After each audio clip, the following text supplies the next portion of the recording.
Thank you, Mr. Chairman. Well, first thing that comes to mind, the Democratic witness for the death tax here just made a statement basically saying that there aren't that many businesses that, after all, have to deal with this. We're talking about 3,000 plus. But it's my understanding that it really affects a lot more than that in a lot of different ways. Would any of the other witnesses like to respond to that argument that we hear periodically that it really doesn't matter that much because there's only a few businesses that it really applies to, so it doesn't affect anybody else? Could anybody else respond to that?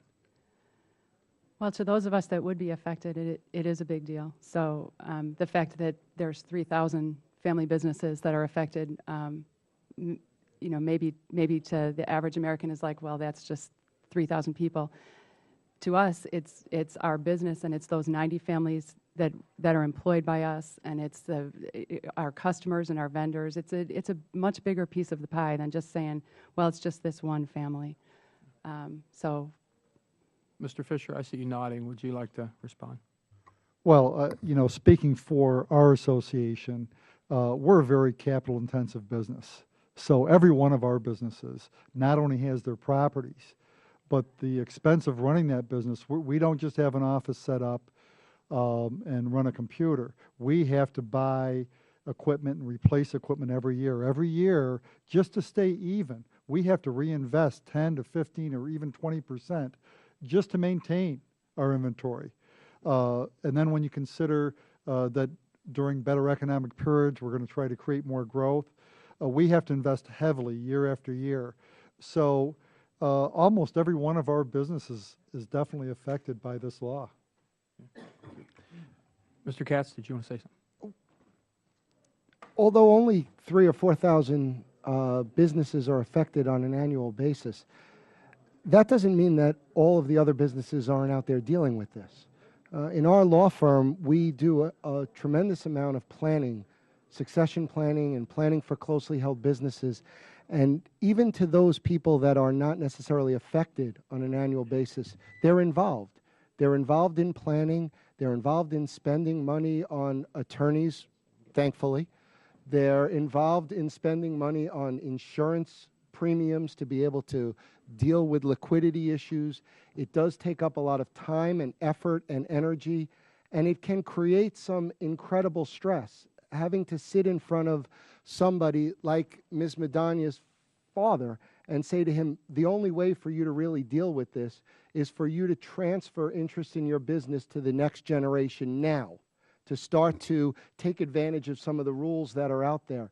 And to have him look at you and say, well, that's all fine and nice, but I rely on this business to live. This is my income. If you start moving interests around, how am I supposed to survive? I don't want to, and with all due respect, I don't want to ask my daughter for money when I need it. And so while there may only be 3,000 or 4,000 small business owners who die during the year who are impacted by this estate tax, it is impacting a lot of people. There are a lot of people planning and dealing with this every single day. There are conferences for lawyers who do estate planning, thousands and thousands of lawyers learning about this.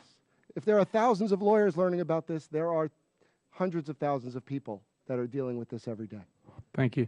Is it fair to say that particularly in a tough economy like we have now and have had for a number of years now, at a time when businesses are trying to stay in business and be competitive and focus on what it is that they do to create money and wealth and jobs for their employees, that a lot of these business owners, their time would be more efficiently spent concentrating on their business and how to make it better and therefore to be more successful and hire more people than to perhaps have to focus so much time on how to keep the government from taking this from them at some point in the life of this business. Would anyone want to address that? Or you can just say, yep, that was a good point, Congressman. That was an excellent point, Congressman. Thank you very much. I certainly think that goes without saying. Thank you.